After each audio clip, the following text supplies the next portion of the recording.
Good morning, students. This video is for class 5th and it is chapter 7, Who Will Play With Me.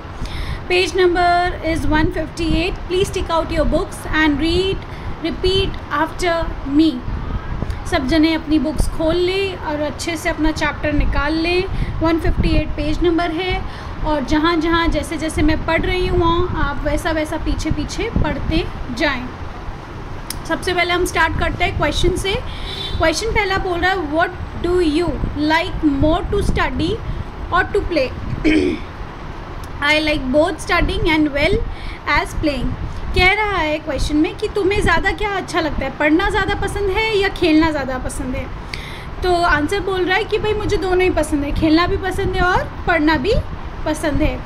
Next question is what will happen if you spend all of your time on playing and don't study. If I will spend all of my time on playing and don't study, I will fall in exams.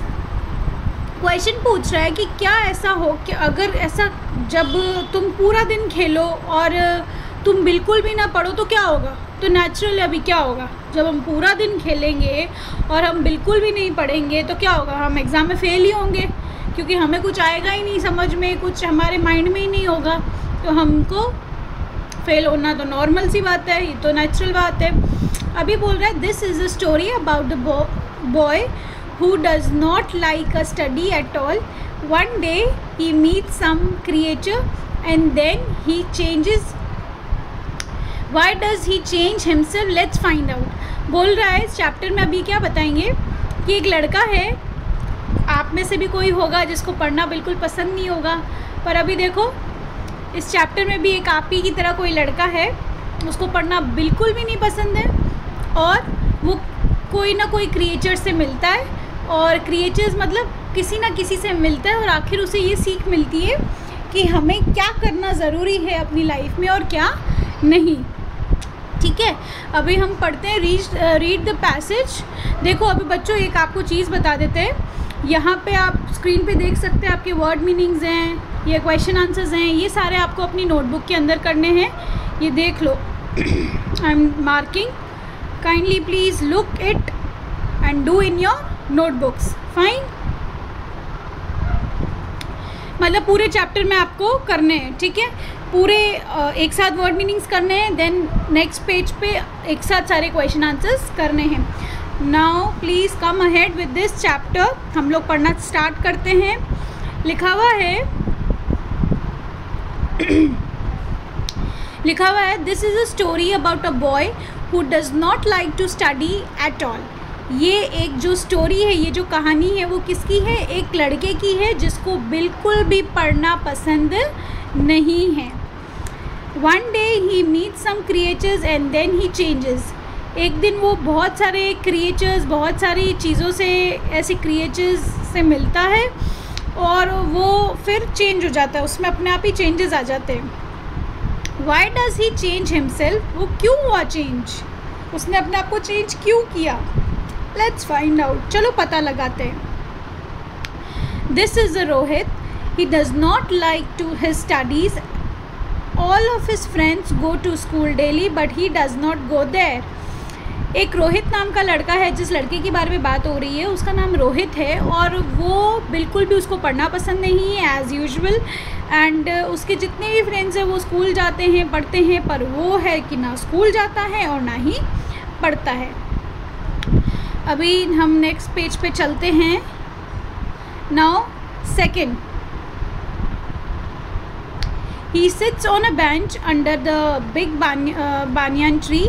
After some time, he notices Peacock dancing near the flower bed. Rahul walks to Peacock and says to him, "Will you play with me?"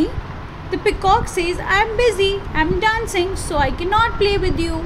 देखो क्या होता है, एक दिन ना रोहित एक bench पे बैठता है. ठीक है, जो गार्डन की एक बेंच होती है, एक जो बेंच को क्या बोलते हैं, कुर्सी टाइप जो होता है, जो बैठने का होता है, उधर बैठते हैं. ठीक है, वो बानियन ट्री के नीचे होता है, बरगद का पेड़ के नीचे.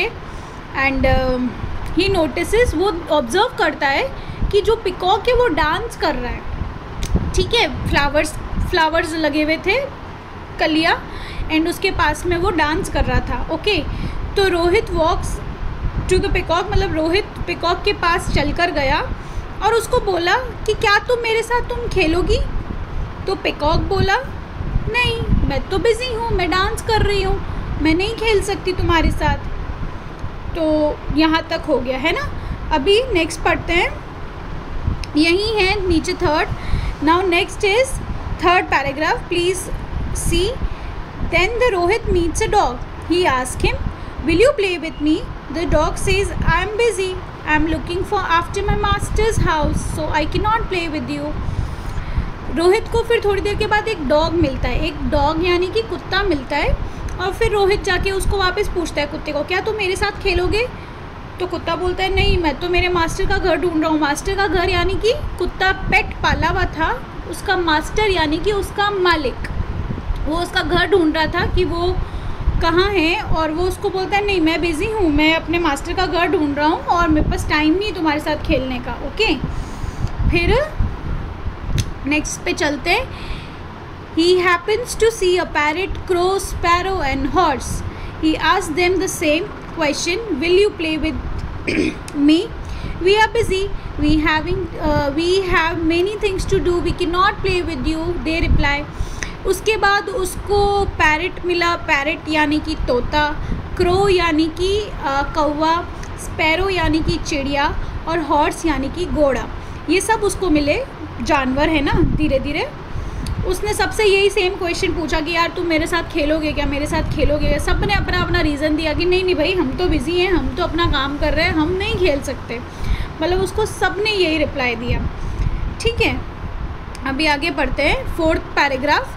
This has great impact on Rohit, he says to himself all of them are busy, they are doing something, it's only I who am not working. Now I will also do my work and keep myself busy.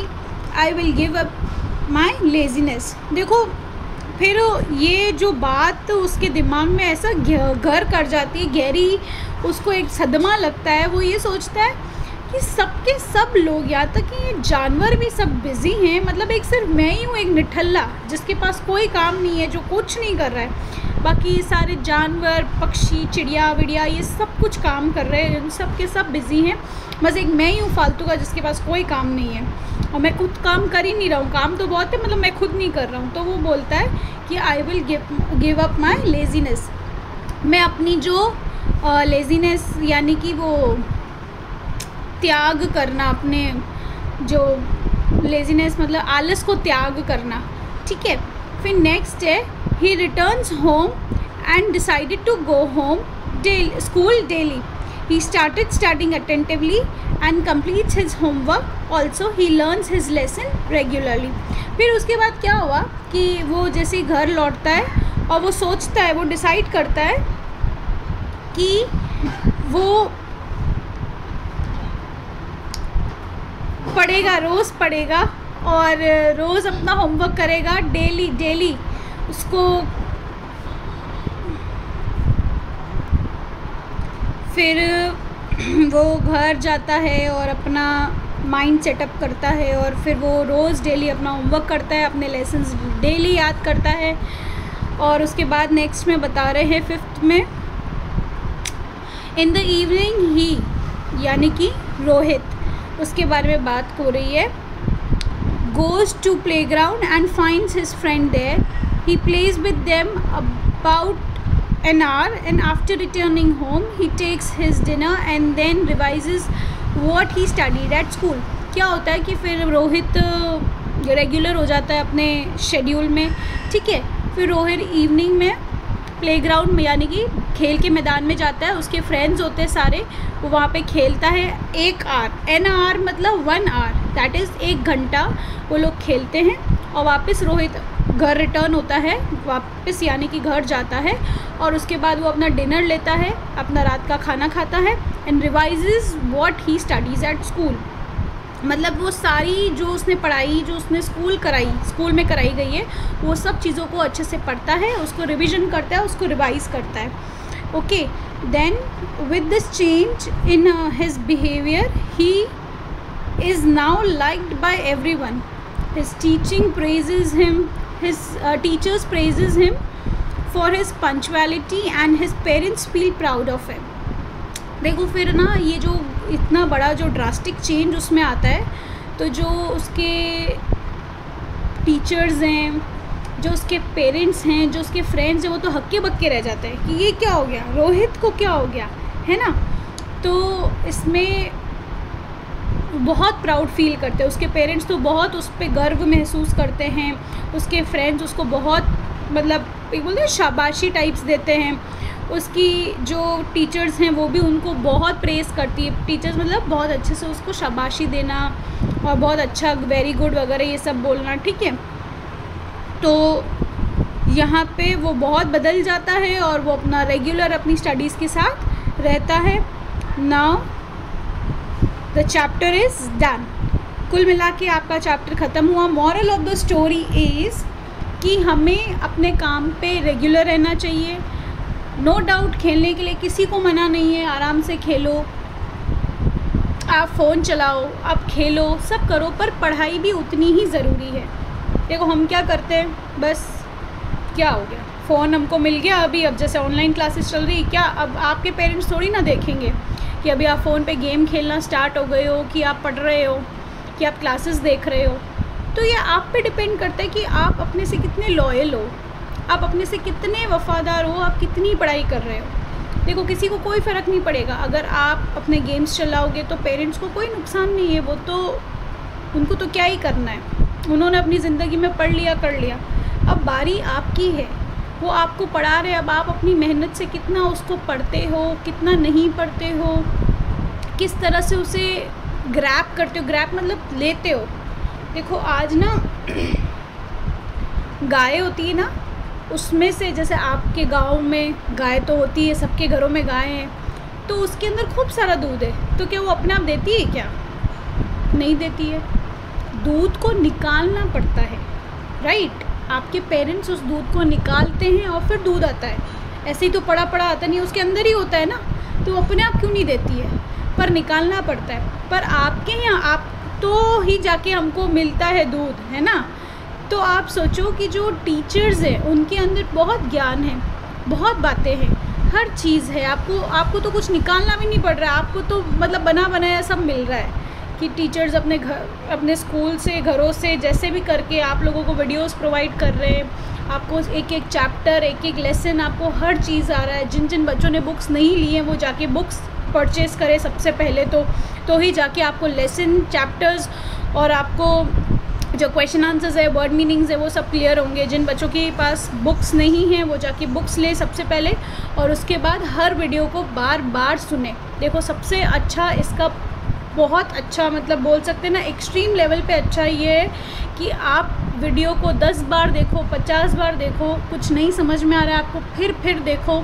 जैसे reading आपकी बहुत down है, right, तो आप सुनो madam क्या पढ़ रही है, आपको नहीं आ रहा है, हाथों हाथ वापस से सुनो वही वर्ड, सुनो मैम क्या बोल रही है, हम सुनो, ईयरफोन्स लगा लो, आपको क्लियर नहीं हो रहा है तो उससे क्या होगा बच्चों कि आप बार बार उस चीज़ की प्रैक्टिस करोगे ना, तो आपको कॉन्फिडेंस भी आएगा और आप स्मार्ट बनोगे, स्मार्ट रीडर बनोगे। आजकल के टाइम पे इंग्लिश आना इज़ मस्ट। अगर आपको इंग्लिश नहीं आती कोई मतलब नहीं, किसी चीज़ का कोई मतलब नहीं है। मैथमेटिक्स अपनी जगह है, हिंदी अपनी जगह है, पर इंग्लिश आना बहुत ज़रूरी है। आप किसी बैंक में जाओगे, कुछ करोगे तो हर जगह हिंदी में नहीं लिखा हुआ होता है। आजकल तो फ़ोन भी हिंदी में ही तो सिस्टम है, चलो बाकी तो कुछ भी हिंदी में नहीं होता है। तो इंग्लिश आना बहुत ज़रूरी है। रीडिंग आपकी पावर स्किल होना बहुत ज़्यादा ज़रूरी है, और वो तभी होगी जब आप बार बार उसको पढ़ेंगे। ओके, अब हम नेक्स्ट वीडियो में मिलते हैं। अच्छा हाँ, okay, I am so sorry, मैं बता देती हूँ कि आपको कौन कौन सी एक्सरसाइजेस नोटबुक में करनी है आफ्टर दिस वीडियो। देखो I am putting tick, please अपनी स्क्रीन पे देख लें, आपको आंसर्स ऑलरेडी अवेलेबल हैं। ये वाले आपको अपनी नोटबुक में करने हैं। ओके, जो मैं टिक लगा रही हूँ स्क्रीन पे, काइंडली प्लीज़ सी, ये आप करेंगे अपनी नोटबुक के अंदर। ओके, बस इनफ,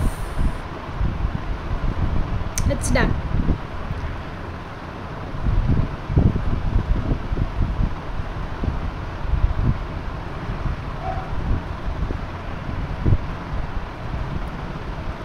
इट्स डन। ओके, सब बच्चे इस वीडियो को बार बार देखो तो अपने आप रीडिंग आएगी, और इसके क्वेश्चन आंसर्स, इसके होमवर्क, इसके वर्ड मीनिंग सब कुछ नोटबुक के अंदर करना है। ओके, जब ये वीडियो देख ले तब उसका होमवर्क नोटबुक में कर दें। Thank you.